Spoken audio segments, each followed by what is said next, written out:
Astrology is the myths of the stars and planets, telling the themes and plots of our lives. These stories come to us daily through our satellite, the Moon. She is constantly spinning astro news. Hi, I'm Merrylin LeBlanc with Moonwise. Last Tuesday morning, the planetoid Chiron left the sign of Pisces, where it has been since 2010, and entered the sign of Aries. This coming fall, it will go back into Pisces until next February, and then back into Aries until June of 2026. We're going to talk about Chiron today and how the signs of Pisces and Aries color its expressions in our lives. Joining me to do so is Santa Fe astrologer Daniel Fiverson. Welcome back to Moonwise, Daniel. Thank you, Merrylin. It's always very grateful to be part of this conversation. I'm glad to have you. And first of all, we've hardly talked about Chiron in a long time here on KSFR. So let's get into the astronomy of this planet. I call it a planetoid. Some people call it a planet. Some people call it an asteroid, whatever. Well, I think that's actually a great intro because, Chiron's been described as the maverick, and we haven't been able to actually accurately identify what it is. It's pretty much recognized that it's just a visitor to our solar system, that it showed up, a couple million years ago, and it orbits between Saturn and Uranus, and it will, at some point, it will exit our solar system again. So it's not really native to our immediate world. In astronomically, it's a visitor. So its orbit itself is particularly interesting, as I said, because it extends beyond Uranus and within the orbit of Saturn. And Barbara Hand-Clough had something very particular to say about that. She said that it actually is the bridge, the rainbow bridge between those two dynamics, which we can look at a little later when we get to the astrology. But it's a very irregular celestial body, probably the most irregular of all of them in our immediate celestial world. Exactly. It has, even though, as you noted, from an astronomy perspective, it's strange to our solar system, yet it isn't to our Greek mythology. Right. So let's get into the mythology of Chiron. Well, the mythology is quite interesting. Kronos, who was Saturn to the Greeks, had a lustful attraction to the nymph Philyra. She wanted nothing to do with him, but actually she did. I got that a little confused. No, they did tryst. But in the midst of it, Rhea, who was Kronos' wife, happened to observe what was going on, and so to conceal what he was doing, Saturn turns himself into a horse, and Chiron is conceived, and he's born half horse, half man. At his birth, his mother takes one look at him, and she is so disgusted and appalled, she screams and wants nothing to do with him. And Saturn, who really was only interested in the trysting, he had wanted none of the paternity, also exits stage left. So Chiron comes into the world an orphan, no father, no mother. He's adopted by Apollo, the sun god. And Apollo teaches him music, mathematics, medicine, poetry, all of the arts. And Chiron grows, as he grows into manhood, becomes the mentor to all, if not most, of the heroes of Greek mythology. It's interesting. You could look at his parental influence, his actual parents, in the way, as part of why, sent in the mythology, he doesn't seem to be as lusty as the other centaurs are. Something about, wait a minute, this was not really cool, and it's sort of an initial problem for this particular entity, Chiron, and yet, the what might be considered the good parenting in his life is what he especially becomes noted for. Although his wounding in the mythology is a significant piece that we astrologers tap into. Right. Well, the first wound was the absence of a mother or father. And it often shows up in the charts of people who have a prominent Chiron where there is some disassociation with one of the parents, or it could even be a sibling. So there's no question that there's an orphan quality. Somehow people with a prominent Chiron have experienced being an orphan somehow, somewhere in their life. It's a repetitive pattern. Later in the story, he's messing around with his friend Hercules. And Hercules has got a poison arrow, and he accidentally wounds Chiron in his heel. And because he's half mortal and half human, he can't die. So this is the wounding that he's probably most known for, is the pain and the anguish that he feels in his inability to. He can't completely heal himself. So there's a healing dynamic here. So he's intervened by Prometheus, and Prometheus. Excuse me. I've got the story a little mixed up this morning. I apologize. Well, but he goes to Zeus, and he says, Zeus, you have to let me die. He goes to his half brother, and he says, you have to let me die. And he said, I will give up my life if you release my friend Prometheus from the mountain. And Prometheus is released. They trade places in a sense. Prometheus comes back into the fold, and Chiron becomes part of the constellation Sagittarius, and finds his place in immortality. In that respect, so therein lies the mythology, which many astrologers draw upon. Some do, some don't, in terms of the interpretations they give to these They're different bodies. stories. There are some different stories. There are. Then one of the things in the mythology too that strikes me is that the wound by Hercules, this arrow, was in the ankle, and in the mythology of another strong man, Achilles, right. His wound was also there because his mother held him there right. when she dipped him into the river Styx to give him strength, right. And so that became his weak point or his troublesome point. Right. And that part of the mythology is often looked at when we look at Chiron in a chart, like where is a bothersome problem that seems to recur in one's life. Where's the wounding, right? So there's a number of themes here that come through the stories. I think the mythology is important, and often in a session with a client, Merrylin, rather than try to explain to them what Chiron does, I'll just tell them the story. And I get halfway through the story, and I can already tell by the look on their face that they know exactly how it applies to them. That there's some part of the story that just resonates so deeply.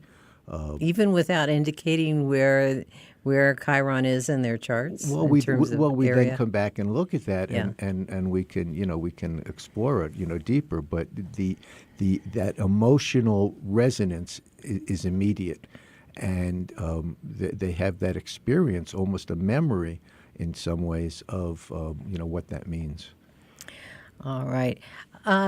Before we go any further into, some interpretations of Chiron where it is right now, Chiron, as we mentioned at the very beginning, is a very recent phenomenon that we use. And we may want to go back and look at some of the history of, at least from an astrological perspective, how we astrologers see it. When did this come into our consciousness? Right. Well, it's really, really interesting. I went back and I looked at the timeline. Chiron was in Aries last between 1966 and 1976. And I'm just going to run through these quickly because there's a lot of them. But 1966, we had Miranda versus Arizona, the famous Miranda rights for suspects. Now the National Organization for Women was founded. Muhammad Ali declared himself a conscientious objector, refused to go to war. 400,000 demonstrators marched in New York City against the war in Vietnam. It was the long, hot summer of riots in 159 cities nationwide. We had the Summer of Love. And then in 1968, Martin Luther King is assassinated. 8 days later, the Civil Rights Act of 1968 is passed. And just a couple of months later, Robert Kennedy is assassinated. Well, before you go on, too, I might want to point out that in that period of time was when we had that Uranus-Pluto conjunction that we have been referring to quite a bit for the last few years. Right. And Chiron Chiron and Saturn played a very active role with Pluto and Uranus. So this is that, that's this energy that we are presently dealing with in its first quarter phase, its action phase. Right. So as we go on, there is a connection to this. We might call it universal or at least worldly energetic that we're experiencing, where we're dealing with huge problems, and there's the opportunity for huge healing. So, right. And did you have other comments about that? Because I know that was just a wild time. Yeah. So 68, Kennedy, Robert Kennedy is assassinated. Shirley Chisholm becomes the first black woman in Congress. The National Democratic Convention in Chicago with the police and the anti-war protesters. Ted Kennedy and Chappaquiddick. Neil Armstrong walks on the moon and into 1969, and then Woodstock, Sesame Street premieres, First Earth Day, Kent State and the Jackson State shootings. PBS begins operation in 1970. Jimi Hendrix, Janis Joplin, and Jim Morrison all die, interestingly enough, at the age of 27 from drug overdoses. Watergate in 71. Nixon is elected in spite of Watergate in 72. In 73, we have Roe versus Wade, which becomes a landmark, overturns laws against abortion. The Watergate hearings appear. Nixon resigns. Bill Gates founds Microsoft. Steve Jobs founds Apple. And then in the following year, Chiron is discovered. Right. So this is the world into which Chiron, quote, is born. But those events that you just named were happening when Chiron was in Pisces, where it has just left. No, in Aries. But it started actually, it was back and forth, because in Aries in 1968, but later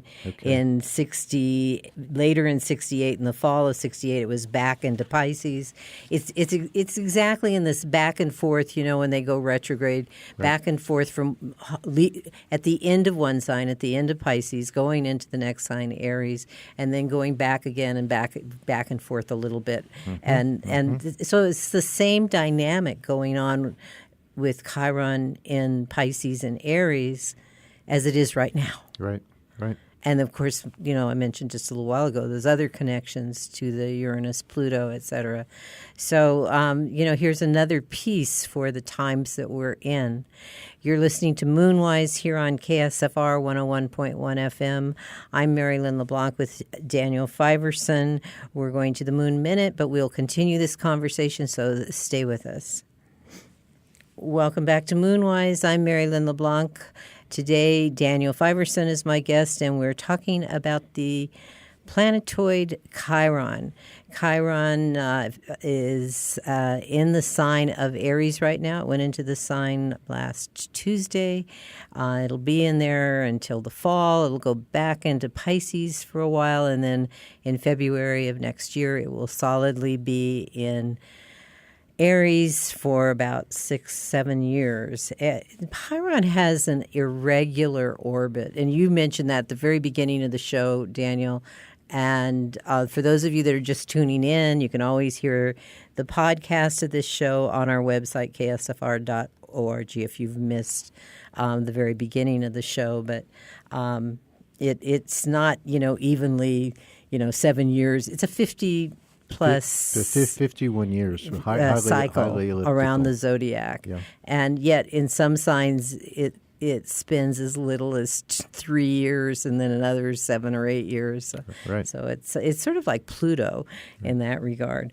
But right before we went to the Moon Minute, you were talking about all the things that happened the last time that Chiron was doing this back and forth between Pisces and Aries energy. And so maybe we could be, like up into the present time right now. We've had Chiron in Pisces for about 7 years, back to 2010. It was when it went into Pisces. And how do you see all the upheaval? I mean, a lot of the upheaval was, a conglomeration of heavy-weighted energies that we've talked about, Uranus, Pluto, and Saturn, et cetera. But elements of it that you would relate specifically to Chiron. Well, Pisces is obviously has a broad spectrum of expression. We think of it, as mostly boundless, consciousness. It's our connection to the source of all that is. But it's also the deepest recesses, abyss, if you would, of the water element. So from that perspective, it's the whirlpool. It's in the Odyssey. It was Charybdis. It was that deep swirl of water that could suck you down with such depth and swiftness that you thought you'd never see the light of day again.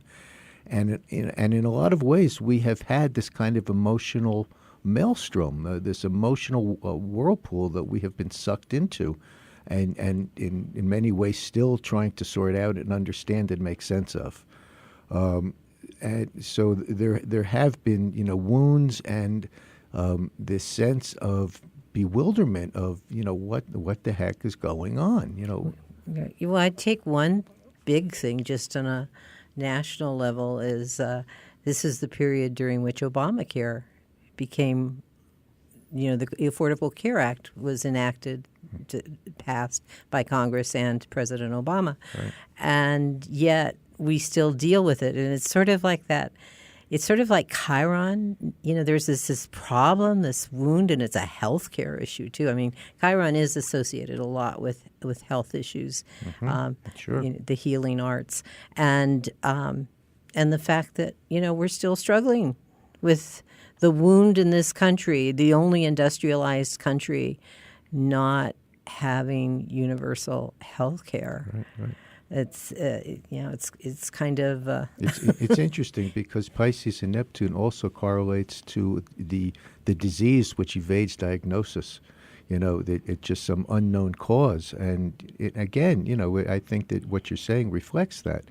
Why can't we heal this? Why can't we finally establish a healthcare program in our country that's going to help everybody? So, yes. Yeah, it's going to take some single payer. Right. The United States does have Chiron in Aries, in the Declaration for Independence chart, Right. and so this will be we've had other Chiron returns. I haven't looked at those historically, but that might be another show. But in fact, there's something coming up that maybe, but this is going to be, over a few years that there may be some hope. I don't know.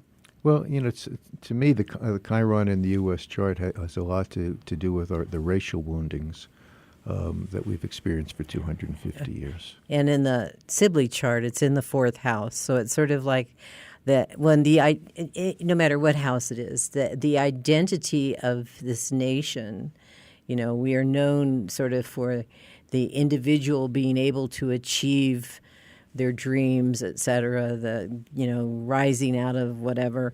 And yet we haven't been able to heal the wounding of slavery. Right. Yeah. Right. Or racial discrimination, for that matter, because it wasn't only the black slaves, what we did to Native Americans, what we did to Asians. I mean, this country has not been able to hold that. And yet, that goes to Pisces, because one of the downsides in the sign of Pisces is oppressive energy. Mm-hmm. the ability to take advantage of people and enslave them in some way, metaphorically or otherwise. So, Right. yeah. Right. Well, absolutely. And and it's a critical point. The ascendant, the liminal space between Pisces and Aries is a really truly critical point in the zodiac, because it represents the death and rebirth. And so, as Chiron crosses that line, so to speak, crosses back into Aries, it's a point of initiation. It's a birth. It's a new beginnings, and it's a turning point. So we're going to see a whole shift from perhaps the emotional distress to some initiative and taking action, and some instinctive reactions, if you would, in terms of healing some of the things we're talking about. Well, another thing, too, because, talking about Pisces, is that it's the realm where we put institutions, where those things that we've created, those structures, those systems that we've created that take hold and get idealized and continued, it's that realm. And yet what we're seeing in these times at the end of this transit of Chiron through Pisces is the dissolution of our institutions, the possible dissolution of public education, of healthcare, of government agencies as we've known them. I mean, that has been overtly mentioned as the mission of some members of our Congress and of the presidency. Dissolution is definitely a Pisces word. Yeah, exactly. So Aries, that rebirth, Right. there's hope therein. How do you see Chiron in Aries? I think Chiron in Aries, like I said, is going to bring more of us. Chiron, Aries is about self. So in terms of our country and the collective, and in terms individually, people are going to be more self-aware to some degree. Some are going to be more self-centered. There's no question. We're going to see both sides of the spectrum. But the self is going to come up on the radar, and self needs are going to be important, and we're going to make distinguishing discrimination between ourselves and others, and that can also happen nationally. We're going to recognize where the wounds are. We're going to become more aware of them. We're going to work to heal them. There's the hope that a whole new holistic cycle is beginning. As we pay attention to where our actual instinctive needs are. Yeah, Aries does have a lot to do with the individual and how how things get identified. And it's interesting because looking back this week when, it moved into Aries, I was thinking, well, since Sunday, Mercury's been direct. Yay. And I felt this kind of like relief. Oh, yeah. It was a real shift. But now in retrospect, too, as the beginning of the week went, I think that this movement of Chiron into Aries has actually boosted the energy somewhat. There's a noticeable shift for me personally. I'm not sure how many other people have actually experienced that, but we have a minute or two. I think it's interesting to point out the interplay between Chiron, Uranus, and Saturn. When we're wounded, Saturn is the agent which represses it, encapsulates it, kind of pushes it down into our psyche so that we can just go on with our lives.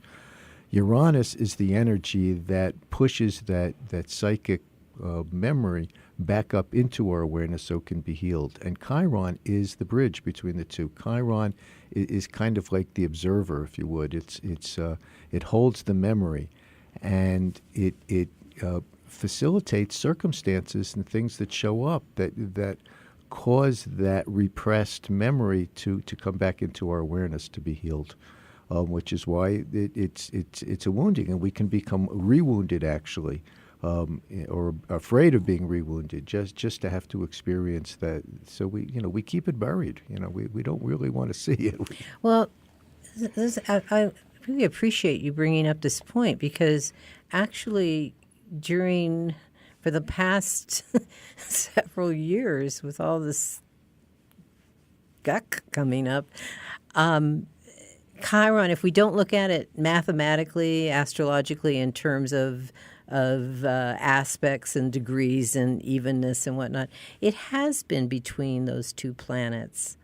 There's been other energies too in some cases, but it's existed between Saturn and Uranus when we look at a horoscope, and in some, it's not been. Sometimes it's been closer to. Most of this time, it's been closer to Uranus. Now it's kind of moving away a little bit, but